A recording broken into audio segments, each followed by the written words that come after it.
Hey guys. So this week we're moving on to the voting rights amendments. Um, Today there's only a couple of these, so we're gonna go through the whole thing. And then Wednesday you just have like a short YouTube video to watch. Um, this week you're gonna have a case brief. So not a quiz on due Friday like usually, but a case brief. I'm gonna send you the example we used for the Bill of Rights one. Um, but let me know if you need any help. I can Zoom chat you or we can talk on the phone, something to help you out.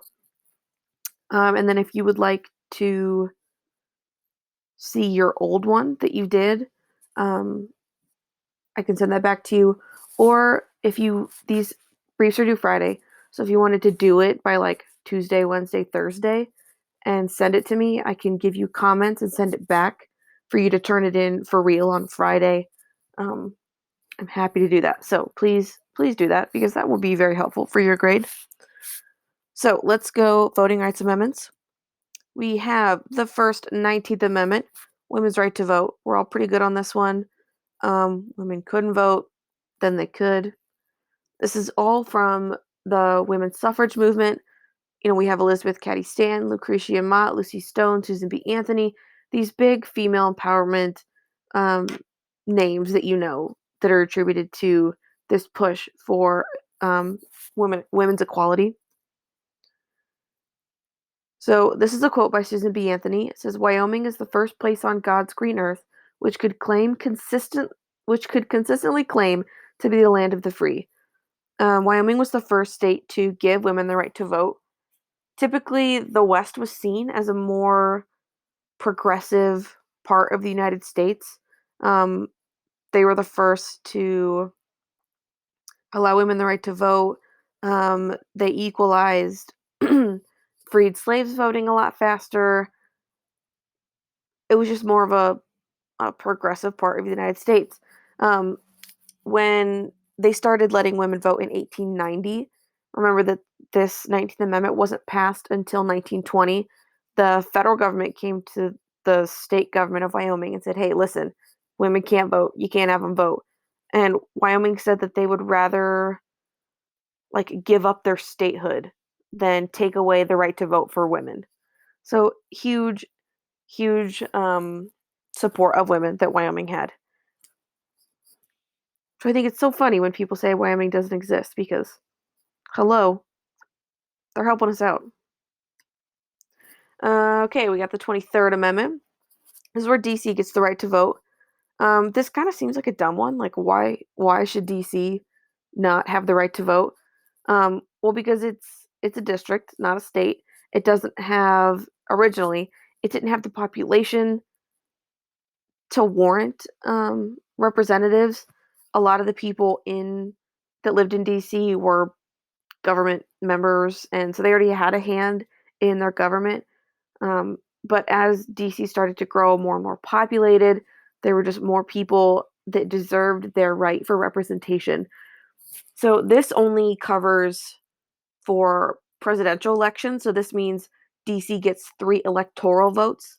So 3 is the smallest amount of votes you can get because remember, electoral votes are your House of Representative members plus your Senate members. So those really not densely populated states like Montana have 3 votes. So DC gets the same. It's the bare minimum of votes they can get, even though they don't have full representation in Congress. They don't have anybody in the Senate. They do have one person in the House, but they don't actually get to vote. They just get to like be there and like discuss, but they don't get like a vote on major policy or anything like that. Um, People started to get worried about giving DC electoral votes because the population was mainly African American. People thought that this would sway presidential elections and they were afraid of the influence they would have. This was back before the civil rights movement. So clearly, the racism. A few of the states didn't even ratify this amendment, especially in the Deep South, trying to just make a point. Like, again, going back to that racist core, um, afraid they would sway the vote. like some states didn't ratify it. Arkansas flat out rejected it and said no.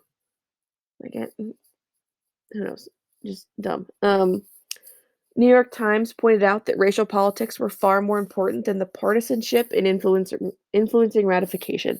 So this racial politics was able to sway states way more strongly than partisanship, than party lines, in influencing whether or not this amendment gets ratified. So it did obviously end up getting ratified, it passed and everything, but these few in the bottom in the South were swayed by again these racial politics. 24th Amendment, we have the abolition of poll taxes. So we talked about after the 13th Amendment, slavery was abolished. Then we get to the 15th Amendment, the voting rights for all men. Um, all men could vote, but they still had obstacles standing in their way. The literacy tests and poll taxes and grandfather clause, Jim Crow laws, that kind of stuff. Afterwards, this was just another attempt to equalize the voting process. This was along the same lines of having to own property before voting. So back when the country was first established, only white men over 21 that had property could vote. This is kind of along the same lines. You're now a freed slave. You're part of our society. You are a citizen now. But you don't have enough money, so you can't vote. Kind of the same thing. I mean, this is obviously racially based, but the idea for this was that property owners had more of an interest in elections because they would be the most affected. So if you were a rich land-owning man, you were going to be affected more so by the policies that are passed by the president than someone who is a poor farmer that just works on your own land. You stay in your own house with your own family. These rich property owners are going to be the more of the merchants and the plantation owners. They go into town, they do business, that kind of thing. Poll taxes have always been around. Um, there were poll taxes for white people, but by the time the 15th Amendment had come around, like 13th, 14th Amendments had come around too, they just kind of gotten rid of the poll taxes. Like back again, this is the same. You have to pay. You have to own property to vote. They just kind of got rid of that. Um, but then when the 15th Amendment passed and it gave freed slaves the right to vote, there people wanted there to be a distinction.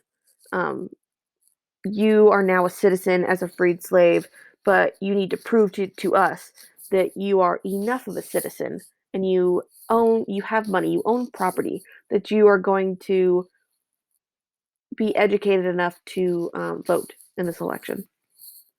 So it really just comes down to another voter suppression method. Originally, poll taxes were supposed to help. It was supposed to be like you can either own property or you can pay $40. It's a lot easier to just pay this little tax than have to go out and buy property for the sole fact of voting. Um, but it obviously didn't turn out to be as helpful as it was supposed to be. When the poll taxes were reinstated, it did hurt some white men too. Like some white men didn't have enough money to pay these taxes. But again, this was more focused on suppressing that black vote that people were so afraid of. Just like coming back with this one. They're worried about the votes because the population is mostly African American.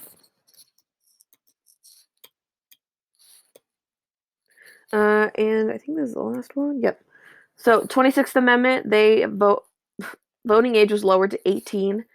Before the voting age was 21 in most states. The states kind of had a choice on what age they wanted to be, 21 or 18. Most states just went with 21. But then, the Korean War and the Vietnam War come around, and all of a sudden these 18-year-olds are getting drafted and thrown into another country to fight and die in a war that they had no say in. So they started with these old enough to fight, old enough to vote protests. And so it really pushed the government to lower the voting age to 18.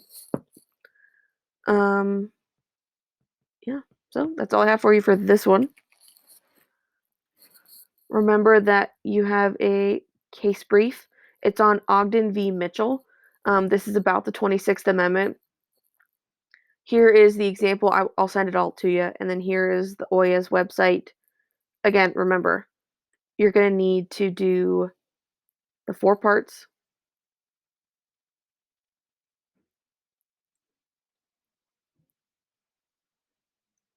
Camera loading. Okay.